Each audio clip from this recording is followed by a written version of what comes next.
Welcome to our podcast, Psychiatric Services, From Pages to Practice. In this podcast, we highlight new research or columns published this month in the journal Psychiatric Services. I'm Lisa Dixon, editor of Psychiatric Services, and I'm here with podcast editor and my co-host, Josh Berezin. Hi, Josh. Hi, Lisa. Today we're going to do something a little bit different. I'm going to take a back seat, and we're going to welcome back Dr. Matt Hirschtritt, who's going to lead our conversation with our guests. So I'll turn it over to Matt. Thanks so much, Josh. Today, we're exploring a powerful and timely article in Psychiatric Services from the November issue titled Promoting Youth Mental Health Through Equity-Centered Trauma-Informed Educational Initiatives in Schools.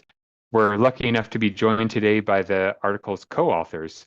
Dr. Ruth Shim is a clinical psychiatrist and professor at the University of California, Davis, and Alex Shevrin Venet is an educator, learning facilitator, and founder of Unconditional Learning, whose work centers on trauma-informed and equity-focused education. This article is part of the Think Bigger, Do Good series. It's a collection of bold ideas aimed at transforming behavioral health systems. Ruth and Alex bring together their distinct perspectives to address the youth mental health crisis by reimagining how schools can be places of healing rather than harm. We'll talk about how they connected across disciplines, what equity-centered trauma-informed education, or ECTIE, really means, and how this framework holds the promise of reshaping both education and mental health care for youth. Ruth and Alex, welcome. Thanks so much for having us. Great to be here. So just to start off, why don't you tell us a little bit about how the both of you connected with each other, specifically what drew you together and what was it like to collaborate between these two distinct but overlapping fields of psychiatry and education? I can share a little bit about how I came to know Alex and her incredible work. I previously, in my role at UC Davis, I was Associate Dean of Diverse and Inclusive Education, and we were spending a lot of time in thinking about medical students that come from diverse backgrounds, kind of contemplating how they experienced a lot of challenges in their educational process. And I kept seeing a lot of the same challenges that we often see around people with mental health challenges show up in students of disadvantaged backgrounds. And in trying to understand this phenomenon more, one of my colleagues here at UC Davis, a nurse by the name of Dr. Piri Ackerman-Barger, had told me she was reading this really great book called Equity-Centered Trauma-Informed Education by Alex Venet. I thought, this might be something that can help with this context that I'm working on. I got a copy of the book and I basically read it cover to cover and found it to be just it put to words exactly my understanding of the challenges that I was seeing. And it really just transformed the way I think about how trauma impacts young people, and specifically young people in their educational process. What's interesting about the book is that Alex is writing from the perspective of people, usually young people and children, but I found that it applied to my medical students and their educational process as well.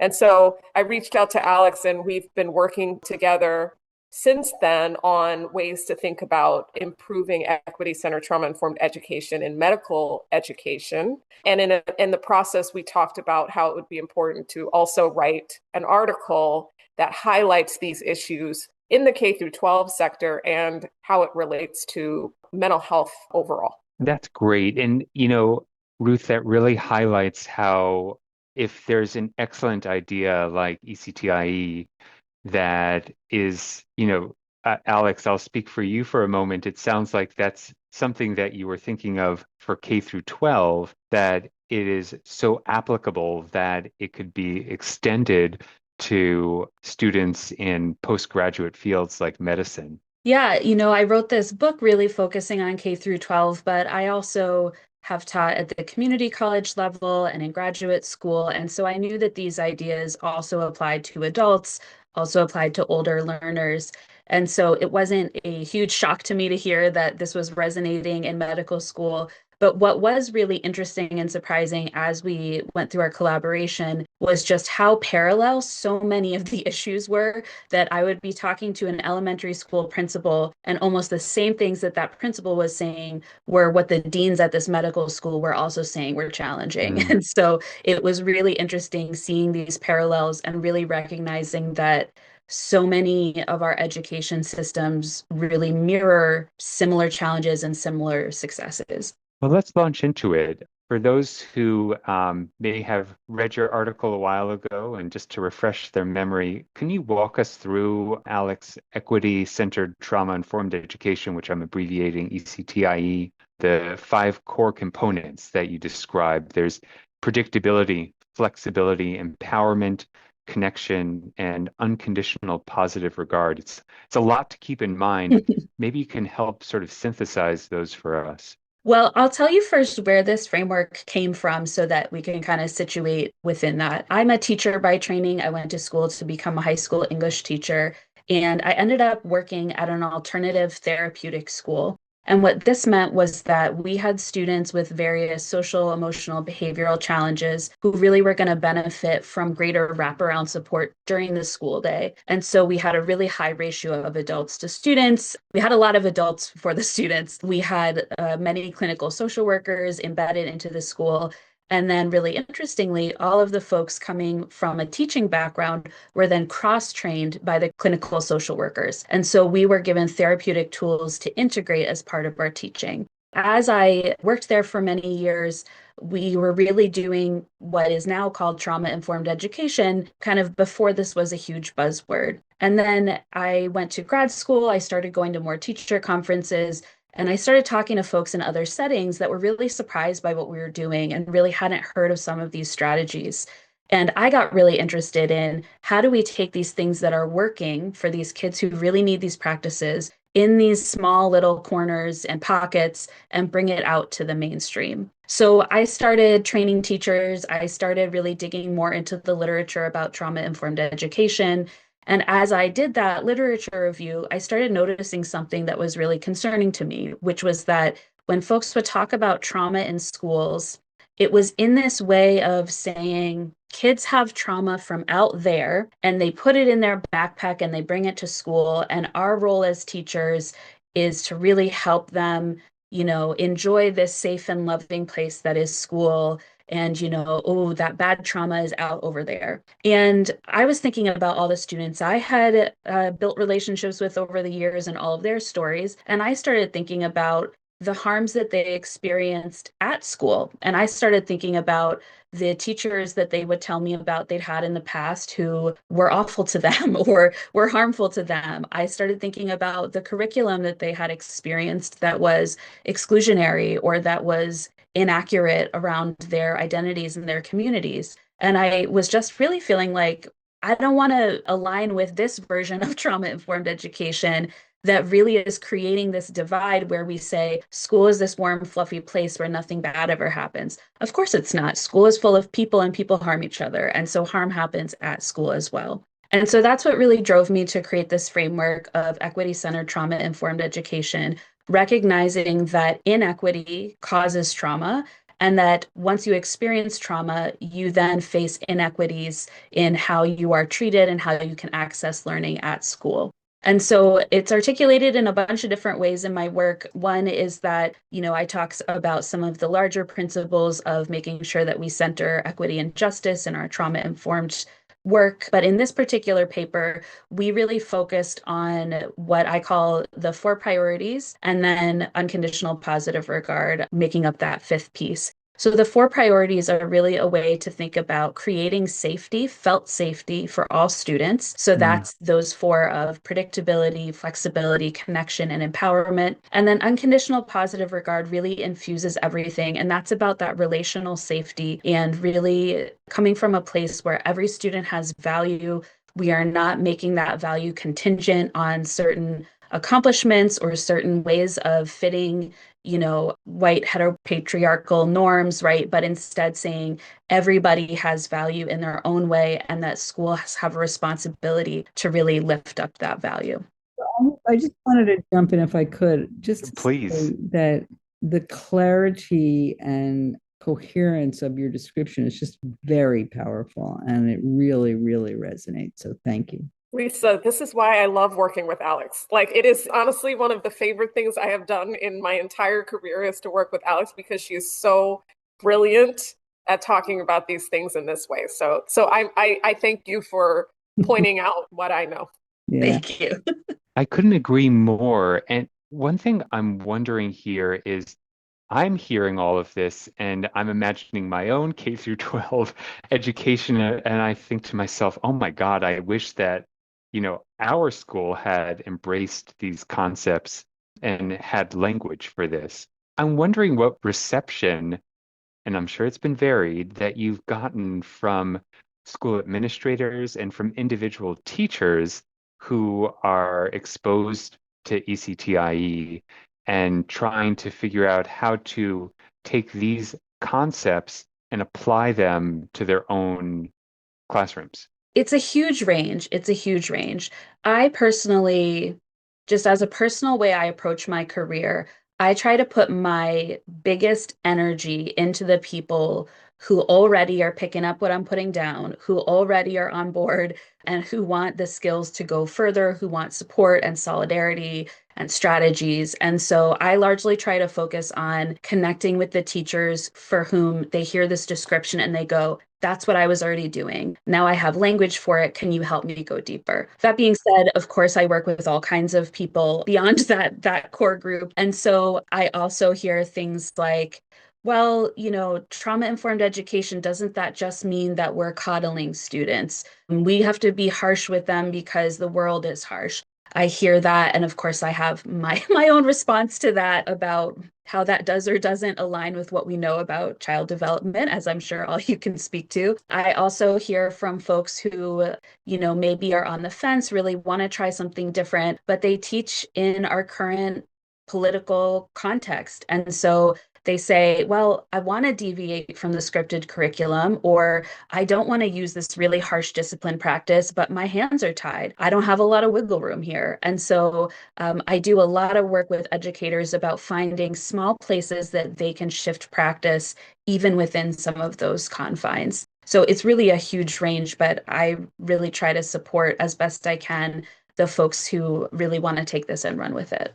It does sound like there's an audience that can be receptive to this, which is heartening, given that there's probably a large body of educators who this sounds very foreign to, and maybe even scary. The idea of unconditional positive regard, even for behavior that can be deemed unacceptable in a classroom setting. And trying to wrap your mind around that, even for me as a non-educator, I can imagine might be challenging, but it's great. Yes, and the way that I help people move through that is that I explain unconditional positive regard doesn't mean you can just do whatever you want and there's no consequences, right? What it does mean is that when you do something harmful, I don't write you off. I don't say you don't belong here in this community anymore. I don't say you're a bad person because you did a bad thing. Instead, I like to say that unconditional positive regard is about high expectations. Because if I really believe that you inherently have value, you can do better than this, you are a good person at your heart, then I can hold you to account. We can move through an accountability process, a repair process together because I have that core belief in you. I'm not going to write you off. I'm not going to have the low expectation that actually you couldn't have done any better than this. And so to me, it's not about coddling or handholding, any of those kind of things. It's about, I really believe that you can rise to the level that we need in our community. With that in mind, Ruth, I'm wondering if we could turn back to you and the original way that you were connected with Alex. How do you see this concept, ECTIE, playing out in the postgraduate setting in terms of these 4 core principles and then the overarching concept of unconditional positive regard? How has that played out since your connection with Alex and the integration of ECTIE into your work with UC Davis? It really was kind of mind-blowing for me because what I saw in this work is kind of a lot of connections and through lines to all of the work that I do, including work around mental health equity and structural racism and thinking about social determinants of mental health and how that affects outcomes. Because, as Alex was talking about how the fundamental shift in thinking about equity-centered trauma-informed education relates to recognizing that the school itself could be a place and is a place where trauma is inflicted. And I think that revelation that medical school and medical education is a place where trauma is inflicted resonated so deeply with me, because what happens is if in our medical education environment, we're inflicting trauma on people that are going out to be doctors, the impact of that trauma means that they then turn around and inflict further harm on their patients, on the members of the healthcare team. If this is perpetuated, there's a risk there that this is almost like an infection that spreads, in which more people are traumatizing more people. One of my psychologist mentors in when I was in residency training always used to say, hurt people hurt people. And I started to see how we have gotten to a place in medicine where much of the work that we do and much of the care that we provide for people is not necessarily the best we can do, because so many people are hurt and so many hurt people are going around hurting people instead of helping people. Understanding that was really key for me, because I started to think that if we could transform medical education, and this totally also applies for mental health education in every form, but if we could transform that by not harming people as they seek to learn how to provide care for people that are in need of care, of healthcare, we could make a huge change. I actually think it would lead to less health inequities. I think it could lead to a transformation of how the healthcare system operates. So for me, this became very significant work, not just for thinking about how this works in educational settings, but also the implications that it has on mental health and healthcare broadly. I can feel that impact that it could have and rippling across different settings. Having been a medical student and experienced some of the, I'll use the controversial term, hazing that is implicit in medical education, I, again, find myself wishing that these concepts were integrated.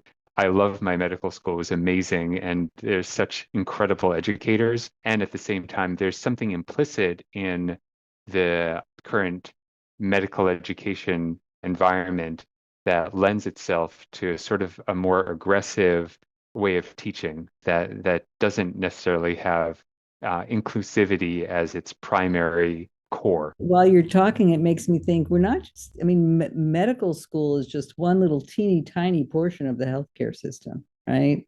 What about nursing? What about social work? What about psychology? What about peer support? And I think we really need to think about this in the multiple levels and layers of healthcare delivery, because I'm sure it's there.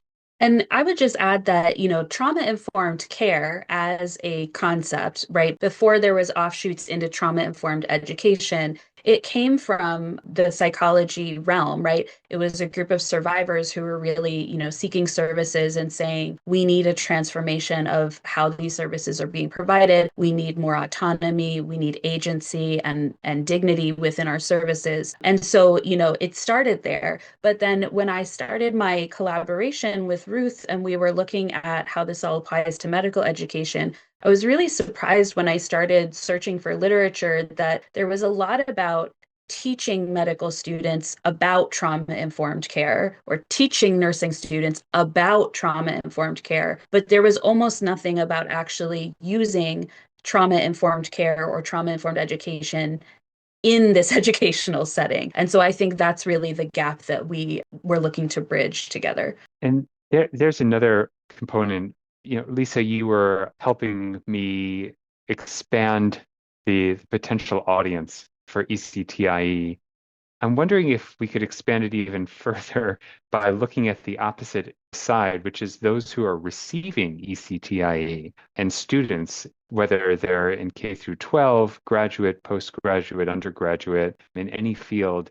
I'm wondering, Alex, if you've sort of addressed this before, how maybe students or learners are able to advocate for themselves for ECTIE. Is there a way that it can be bidirectional? That's a great question. I think that when I've talked with students about these practices, like the teachers I mentioned before, who they hear it and they immediately go, yes, this is what I already was feeling, and now there's words to it. When I've talked to students about this concept of, school shouldn't be a harmful place for you. Your teachers should treat you with dignity and respect. Your multiplicity of identities should be honored, right? Like students are on board with this, right?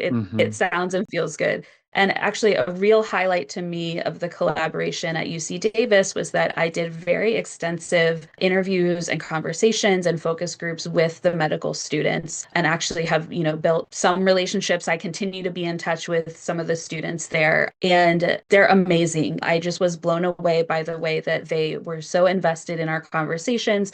And then we're really looking for ways to pick up that work and carry it forward. Students have gotten involved in some of the ongoing implementation work. Students asked me for advice about how they could advocate for themselves. Students wanted to learn more. I ended up co-presenting at the Innovations in Medical Education conference last year with one of the students about these concepts. And so that was really heartening to me, how much collaboration we had. That's great to hear. I ask that because I think that it really can be bidirectional, that students and learners can advocate for their own education as well, and for changes in the way that their educational structure is formatted. It's great to hear that that's happening as well, that you're getting interest from the learners themselves. And I would just add one other piece or layer to that, which is that another concept I talk about in the larger equity-centered trauma-informed education framework is using an asset-based lens instead of a lens of saviorism.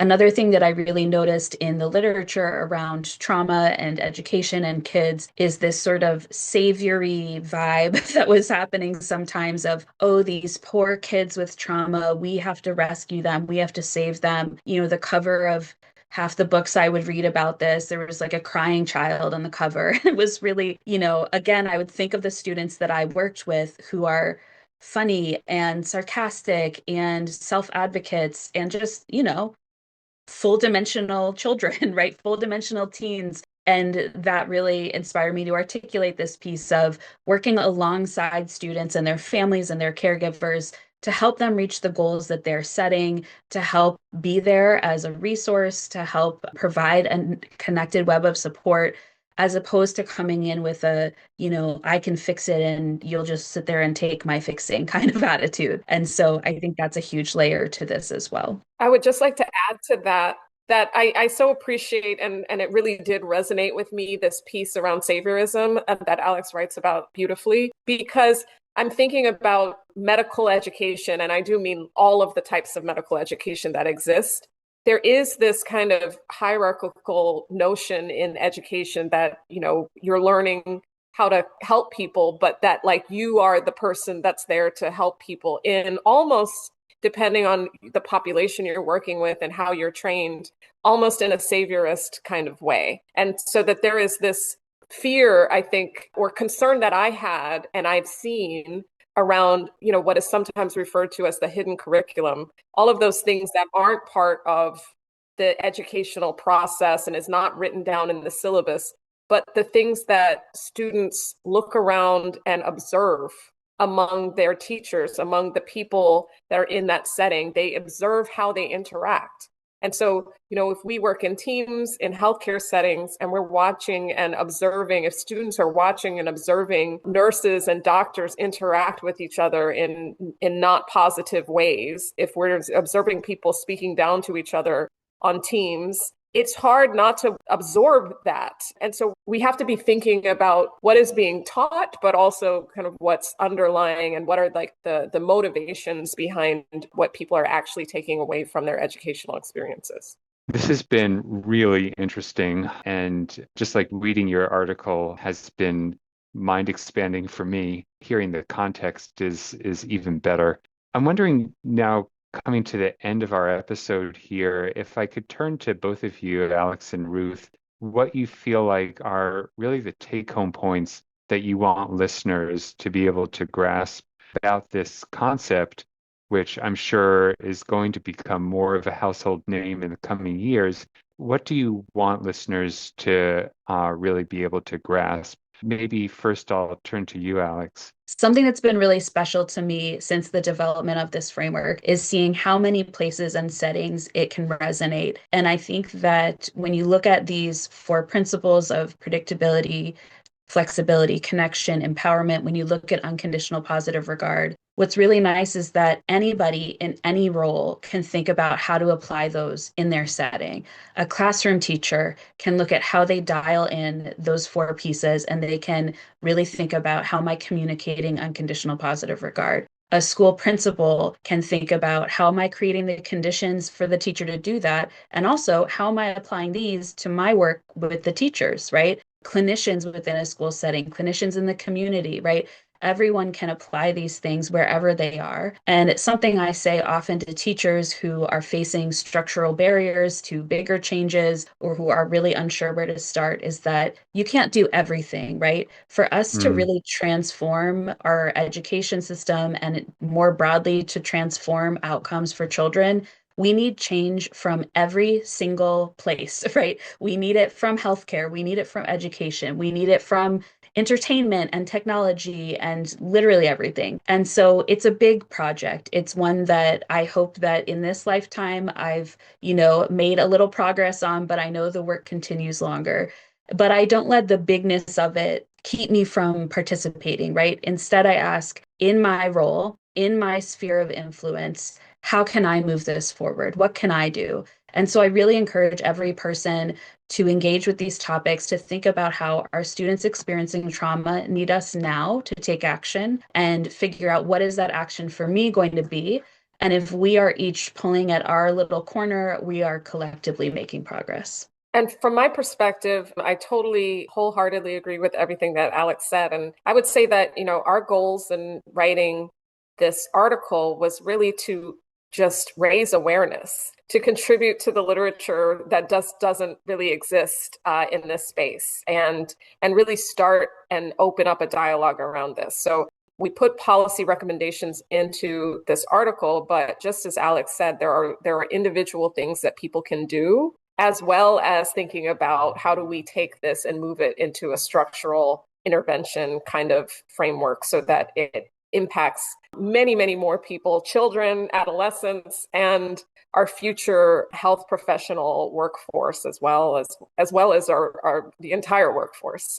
I do think it's got incredible reach. If people are able to really adopt these practices and these policies, we could have a huge impact. Thank you both. And I just wanted to say thank you so much, Alex and Ruth, for joining us today. This has been a really interesting conversation, and I hope our listeners are able to take away some of these key points into the work that they do, given the wide reach of ECTIE. For those who would like to read about it more, I encourage them to visit Alex's website and, at the very least, to read their piece in the November issue of Psychiatric Services. In the meantime, we wish you the best in terms of your continued work and collaboration together, and we hope to hear from you again on a future episode. Thanks, everybody. Bye. That's it for today. Thanks to Ruth and Alex for sharing their vision, which is so compelling and inspiring. Thanks to Aaron Van Dorn for mixing and editing, and Demery Jackson for additional production support. We invite you to visit our website, ps.psychiatryonline.org, to read the article we discussed in this episode, as well as other great research. We also welcome your feedback. Please email us at psjournal@psych.org. I'm Lisa Dixon. I'm Josh Berezin. And I'm Matt Hirschtritt. Thank you for listening. We will talk to you next time. The views and opinions expressed in this podcast are those of the individual speakers only and do not necessarily represent the views of the American Psychiatric Association. The content of this podcast is provided for general information purposes only and does not offer medical or any other type of professional advice. If you're having a medical emergency, please contact your local emergency response number.